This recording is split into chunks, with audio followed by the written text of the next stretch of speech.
Don't forget to pray. Don't be ashamed to pray. I don't care how dark it looks for you. I don't care what the verdict is. I don't care what the haters say. Prayer changes things. I was told I would never be nothing. Prayer changes things. I flunked out of school. I've been homeless and lived in a car for 3 years. Prayer changes things.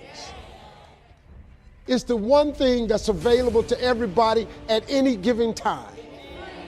Do you know that God actually created you to converse with him? Do you know that God would actually love to hear from you? Quit playing with this here. You're not going to make it without God. If you've tried it so far, tell me how that's working out for you. Don't you think I got here without him? If it wasn't for God, I wouldn't even be standing here today. You need God. Quit being ashamed about it and worrying about who looking. Tell him that you're just tired of trying to figure it out for yourself. There are all kinds of people teaching you about when God says yes. But there's very little said about how to survive when life does not give you what you want. I don't need you to tell me how to act when I get healed. I need to teach me how to survive when I don't get healed. Teach me how to stand when it's raining down on my face, and tell me how to keep trusting God when he says no. What do you do when you've asked for a good thing and God says no? And you pray and you pray. You've been overruled.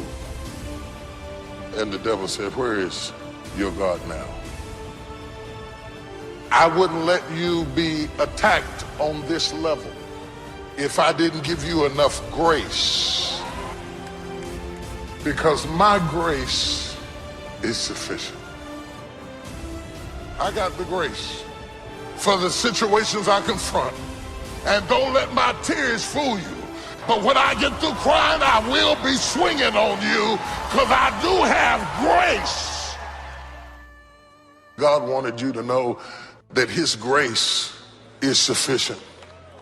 That he will not allow the enemy to send anything into your life that is stronger than his power is upon your life to get you through this moment in your life.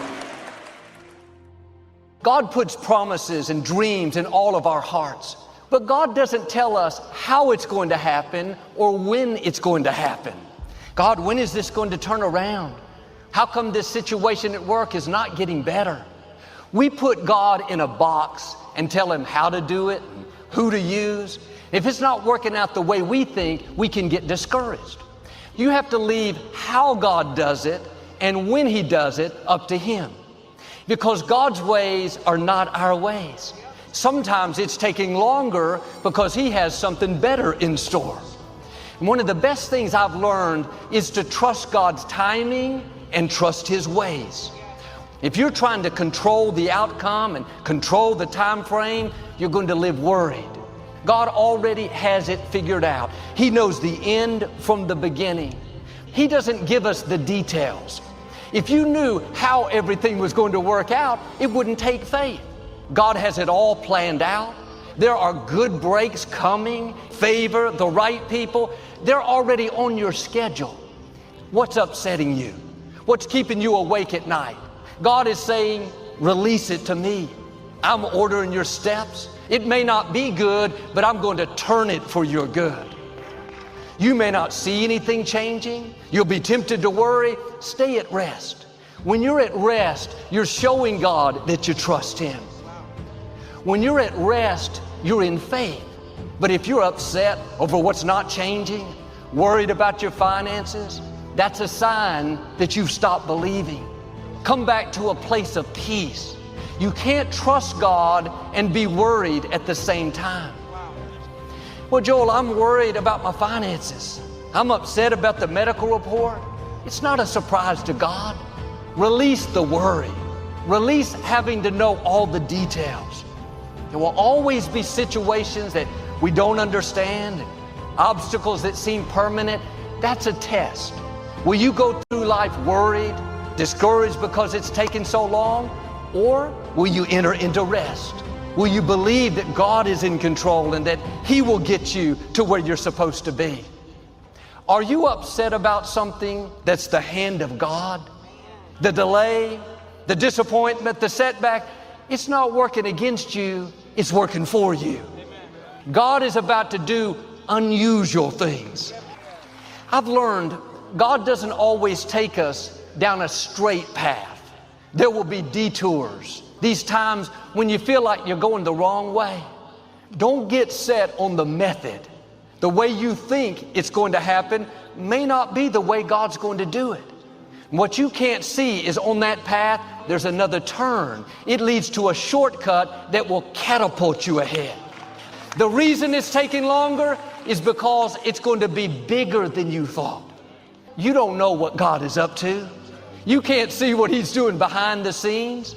Don't be discouraged by what's not changing. Your time is coming. If it hasn't happened yet, then it wasn't meant to be. Instead of fighting where you are, why don't you embrace where you are? I can promise you this, God is not going to be 1 second late. He's not going to accidentally miss your set time. And it's good to be passionate about our dreams and freedom, promotion, but don't be so consumed that you're not going to be happy while you're waiting for God to bring it to pass. This day is a gift. Enjoy your life while God is working. You have to pass the test of being happy where you are before God will get you to where you want to be. You have to put your foot down and say, I am going to enjoy this day. These challenges, this bad break, God, I know you're on the throne. I trust your ways. In the meantime, I'm going to live my life happy. Imagine if Joseph had not learned how to release control. God gave him a dream as a teenager that people would bow down before him. But God does things unusual ways. He uses adversities, disappointments to move us into our destiny. We think God only uses favor, open doors. We know that's His blessing. We thank Him when that happens. But I've learned God uses closed doors just as much as open doors. He uses rejection, betrayals, delays to position us for promotion. We can't see it at the time. We don't like it, but it's the hand of God ordering our steps. Joseph had this dream. What happened? He was betrayed by his brothers, sold into slavery, falsely accused, put in prison. But Joseph understood this principle. He never complained. He never got bitter. He could hear that still small voice telling him, I'm still in control. This is all a part of your destiny.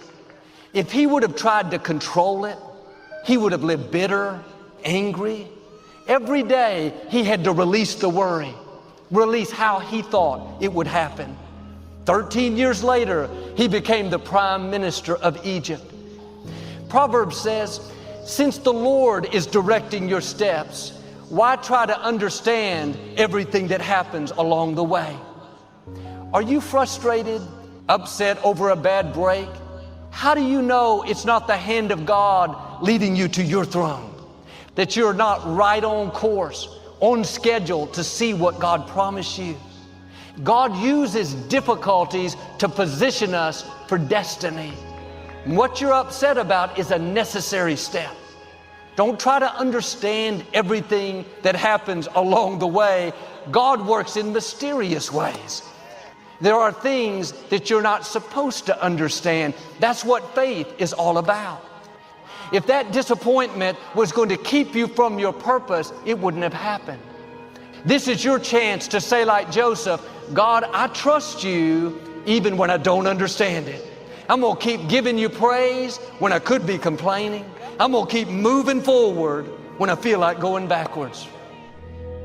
So just like old people used to say, I'm just a nobody trying to tell everybody about somebody that can save anybody.